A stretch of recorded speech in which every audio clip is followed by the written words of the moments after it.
Saya mau tanya pada Anda, kalau puasa di bulan Ramadan, berlangsungnya siang atau malam? Gak ada orang puasa malam. Yang puasa pasti masa siangnya. Dimulainya kapan? Dari fajar sampai dengan maghrib. Maghrib buka, fajar mulai puasa, fajar sampai dengan maghrib. Kata Nabi, man shoma ramadhana, siapa yang menunaikan puasa di bulan Ramadan, fajar sampai dengan maghrib, imanan wahtisaban, dikarenakan iman kepada Allah, ikhlas dia tunaikan, bukan karena yang lain. Bukan karena yang lain puasa, saya ikut puasa. Bukan karena di TV pengumuman, besok saya puasa. Bukan karena ustadz bilang saya puasa. Karena Allah meminta saya puasa, saya kerjakan puasa. Wahtisaban, dia kerjakan ikhlas karena Allah, kemudian di situ dia mengoreksi dirinya. Ingat, makanya menjalani puasa itu bukan cuma nahan lapar dan haus. Kalau cuma begitu, jangankan Anda. Demi Allah saya katakan, kucing Anda pun bisa. Bagaimana caranya Ustaz? Jangan kasih makan dia. Fajar sampai dengan maghrib, bisa dia puasa. Ya, kucing pun bisa. Anak kecil pun bisa. Apa yang Anda lakukan saat puasa itu? Coba sambil koreksi diri. Muhasabah, ke kantor tetap ke kantor. Oh, Nabi aja perang Badar bulan Ramadan. Fatu Mekah bulan Ramadan. Ini Anda Ramadan tidur, bangun tidur, tidur lagi. Habis tidur, tidur lagi. Tidur, tidur. Ke kantor yang disasar musola. Mana musolanya? Pasti itu hadis palsu diamalin. Ya, siyamus shaimi niyamus shaimi ibadah. Tidurnya orang puasa adalah ibadah. Hadis palsu. Hadis palsu. Siyamus shaimi niyamus shaimi ibadah. Tidurnya orang puasa adalah ibadah. Hadis palsu. Hadis palsu. Yang harus Anda lakukan itu saat puasa itu sambil introspeksi diri, jalan. Begitu berangkat ke kantor kan Anda suka lewat jalan itu. Coba berapa kali Anda berbuat maksiat di jalan itu? Di sambil jalan tuh ingat-ingat. Coba dicek, yang pernah naik mobil berapa kali lupa bayar? Ayo. Ya, berapa kali kemudian berbuat maksiat, salah lihat. Ya, berhadapan dengan orang, ada yang bukan seharus dilihat, tidak dilihat, harus dilihat. Saat turun berdesak-desakan, saat mengumpat, saat macam-macam, saat Anda lewat, maaf, saat lampu merah, berapa kali saat disusul oleh orang lain, kalimat Anda keluar, dan sebagainya. Itu kan maksiat, tadi itu akan bersaksi. Jadi begitu Anda lewat sambil Anda istighfari, masuk kantor, berapa kali berbuat salah di meja Anda itu? Berapa kali berbuat keliru di komputer Anda? Berapa kali bermaksiat, khianat pada pekerjaan Anda? Jam kerja Anda gunakan untuk mengerjakan kepentingan pribadi, itu kan khianat. Salah. Berapa kali mobil dinas dipakai untuk kepentingan pribadi? Padahal menyalahi ketentuan misalnya. Ada ketentuan, kerjakan. Ada perizinan, silahkan, tidak ada masalah. Tapi berapa kali kita melakukan keburukan di siang hari? Istighfari di situ. Istighfar, istighfar, istighfar. Apa kata Nabi? Ghufira lahu ma taqaddama min dzambi. Semua dosa-dosa yang pernah dikerjakan selama dia istighfar, merenung, salah-salah, itu diampuni semua dosanya dari sejak dia berdosa sampai dengan detik itu. Tapi kan ada orang yang siangnya diampuni, maaf malamnya bikin dosa lagi. Ya, baru buka, udah mau datang, siap-siap sholat tarawih, nanya, masjid mana? Alisan, imam siapa? Irfan. Panjangan sholatnya, pindah aja sana. Kemarin kan bacanya begitu-gitu juga ya, masa mulai 7:30 berhenti 7:30, misalnya, terus diungkit, terus gak nyambung nih kemana-mana. Kan udah keliru tuh. Makanya tiba-tiba kemudian muncul hadis yang kedua. Perhatikan yang kedua ini. Man qama ramadhana imanan wahtisaban ghufira lahu ma taqaddama min dzambi. Kalimatnya sama, cuman awalnya berbeda. Allahu akbar. Perhatikan. Ada dua hadis di sini. Ini saya hapus dulu. Allahumma shalli ala sayyidina Muhammad sallallahu alaihi wasallam.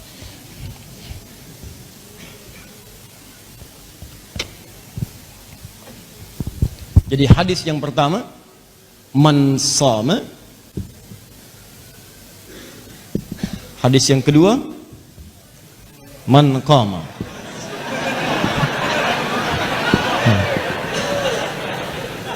Satu, dua hadis. Lihat sini. Man shama. Kalau puasa siang atau malam? Siang. Man shama ramadhana. Siapa yang menunaikan puasa di bulan Ramadan, imanan wahtisaban, dikerjakan karena Allah, dan dia mengoreksi dirinya, bermohon ampunan kepada Allah, ghufira lahu ma taqaddama min dzambi. Dia punya dosa sampai saat itu diampuni oleh Allah.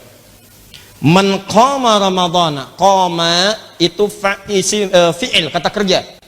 Kata kerja dari kata qiyam, qiyam. Kalau ada qiyam, tidak pernah disebutkan dalam sunnah kata qiyam qama kecuali ibadah di malam hari. Yang dimaksud qiyamul lail, sepakat semua ulama. Yang dimaksud tarawih, salat di malam harinya. Man qama ramadhana, siapa yang menunaikan salat di malam-malam Ramadan. Salat malam. Qiyamul lail dikerjakan siang atau malam? Malam, ya, ada lailnya jelas, lail itu malam. Ya. Man qama, siapa yang menunaikan qiyam, bangun malamnya. Tuh lihat sini. Imanan wahtisaban, bukan sekedar qiyam. Kalau cuman qiyam, mungkin anak-anak juga bisa. Ya, hampir semua kalangan bisa yang mampu berdiri. Datang, salat selesai. Tidak. Kata Nabi, aduh, jangan cuma sekedar datang, salat pulang, bukan begitu caranya. Kata Nabi, imanan wahtisaban, tunaikan karena Allah. Ikhlas. Lalu ihtisab. Di sela-sela rakaatnya, sujudnya atau jeda rakaat ke rakaat yang lainnya, ayo ihtisab, muhasabah, minta ampunan. Minta ampunan. Makanya Nabi mengajarkan doa di setiap jeda rakaat. Allahumma innaka afuwun tuhibbul afwa fa'fu anni. Tuh. Dibaca dan bukan sekedar dilafazkan, bukan. Ya, selalu kalimatnya bukan talaffuz bil lisan fahasiba. Bukan cuma diungkapkan dengan lisan, tidak. Tapi maknanya dengan jiwa, rasakan dengan hati. Allahumma innaka afuwun. Ya Allah, engkau itu punya sifat pemaaf dan pengampun dosa. Tuhibbul afwa, dan engkau mencintai orang-orang yang minta maaf. Fa'fu anni, aku mengaku aku punya banyak salah sampai malam ini ya Allah. Ampuni saya ya Allah. Jika engkau wafatkan saya di malam ini, ridhai saya ya Allah. Ampuni dosa saya ya Allah, tangisi dosa Anda pada saat itu. Jadi begitu Anda lakukan, ghufira lahu ma taqaddama min dzambi, maka sampai detik itu semua dosa Anda sampai detik itu diampuni oleh Allah. Gila. Anda bayangkan, tidak ada waktu dalam setahun itu yang siang malamnya menghadirkan ampunan seketika dari semua dosa kecuali Ramadan. Makanya Allah mengatakan syahr Ramadan, kalimat syahrnya disebutkan, kalimat Ramadannya dimunculkan. Yang ini bukan sekedar menyebutkan waktu kapan kita berpuasa, tapi menguatkan dosa-dosa akan diampuni. Yang ini menegaskan bukan sekedar sebulan puasanya, tapi ampunan itu pun akan berlaku selama sebulan, siang dan malamnya. Allahu Akbar. Siang ada peluang dosa digugurkan, malam ada peluang kesalahan dihanguskan. Itu cuma terjadi di bulan Ramadan.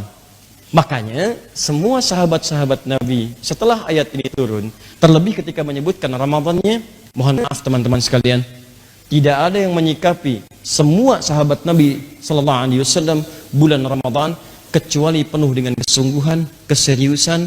Bahkan Nabi sendiri memberikan contoh-contoh itu supaya bisa diikuti oleh umatnya. Jadi bayangkan, kalau manusia saja memberikan hadiah terbaik Anda kejar, kenapa Allah yang sudah menyampaikan ini yang terbaik yang aku berikan, ini sesuatu yang paling istimewa yang aku persembahkan, kenapa tidak kemudian kita siapkan dan kita kejar itu semua? Maaf, ini saya kasih gambaran ya. Di hadis Muslim, riwayat sahabat Abu Hurairah radhiyallahu taala anhu, di saat masuk surga tuh begini, ini ada kanan dan kiri. Yang kanan amal soleh, yang kiri amal salah. Ya, ada soleh, ada salah. Nanti saat kiamat itu terjadi, kemudian dihisab kita di hadapan Allah Subhanahu wa taala. Ya. Dan semoga kita insyaallah mudah-mudahan dijadikan ahli syafaat yang tanpa hisab insyaallah ya. Nanti kalau sudah masuk ke bahasan, saya sebutkan ada dua amalan yang kata Nabi langsung, itu ketika dikerjakan, itu bisa memberikan syafaat pada kita di hari kiamat. Ada dua amalan. Ya. Amal saleh, amal salah. Ketika seseorang berbuat amal saleh, kemudian berbuat salah, maaf, maka pahala amal salehnya nggak akan dihitung. Tapi hanya akan digunakan untuk menutup kesalahannya. Ya. Ya'ti yaumal qiyamati bi salatin, salat amal soleh, wasyamin, puasa amal soleh, wa zakatin, zakat amal soleh. Perhatikan baik-baik. Wa ya'ti qad syatama hadza, cuman saya yang suka mencela si fulan. Wa qadzafa hadza, pernah menuduh si fulan. Wa akala mala hadza, mengambil harta dengan cara yang tidak dibenarkan. Maaf, wa daraba hadza, senang berselisih sampai pukul-pukulan. Ya, berkelahi dan sebagainya. Awas, hati-hati. Wasafaka dama hadza, bahkan ada yang menumpahkan darah, bahkan menyebut nama Allah di dalamnya. Allahu Akbar, tembak A, B, bom C dan sebagainya tanpa dengan kaidah yang dibenarkan, yang keliru. Maka hati-hati, lihat kalimatnya. Tu'khadhu hadza min hasanati wa hadza min hasanati. Kalau ada orang berbuat salat lantas mencela orang lain, maka pahala salatnya itu hanya akan digunakan untuk menutup celaan yang tadi disebutkan. hilang. Diambil, nutupin ini. Ini bahaya. Anda habis sholat, keluar masjid, nyela orang misalnya. Dia belum kelihatan sholat dalam pandangan Anda. Mungkin dia sholat di masjid lain, berpapasan dengan Anda. Ya, lihat tuh si fulan tuh. Iya, kayak ahli surga aja ya. Iya ya.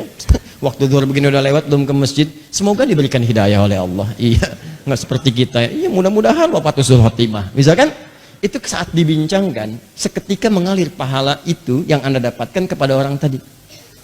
Jadi kalau Anda dicela oleh orang lain, gak usah marah dulu, karena ditransfer pahala. Jangan dibalikin lagi, udah dikasih dibalikin lagi. Dasar kamu begini, dibalikin lagi. Kamu juga begitu, yang gak ada ujungnya. Paham ya? Nah, maaf, wasyamin, dia puasa, wa qadhafa hadza, dia menuduh orang lain, maka pahala puasanya ditutupkan kepada tuduhan tadi. Fa in faniyat hasanatu, kalau habis kemudian, maaf sekali. Kalau habis kebaikan-kebaikan ini, tersisalah keburukan satu. Pernah gosipin orang misalnya. Maka, diambillah dosa orang yang digosipkan tadi, ditimpakan kepadanya. Faturiha finnar, maka dilemparkan dia ke neraka. Nah sekarang ada yang beruntung. Pahala dikumpulkan, dosanya ada. Jadi pahala banyak, dosa banyak. Ya, maaf, hati-hati. Tiba-tiba mendapatkan Ramadan, apa yang terjadi? Ini dihapuskan semua yang dosanya. Habis semuanya. Tersisa yang baik-baiknya. Begitu habis semuanya yang jelek-jeleknya, muncul yang baik-baik. Seketika kemudian misalnya wafat dia di hadapan Allah, maka Allahu Akbar, surga baginya.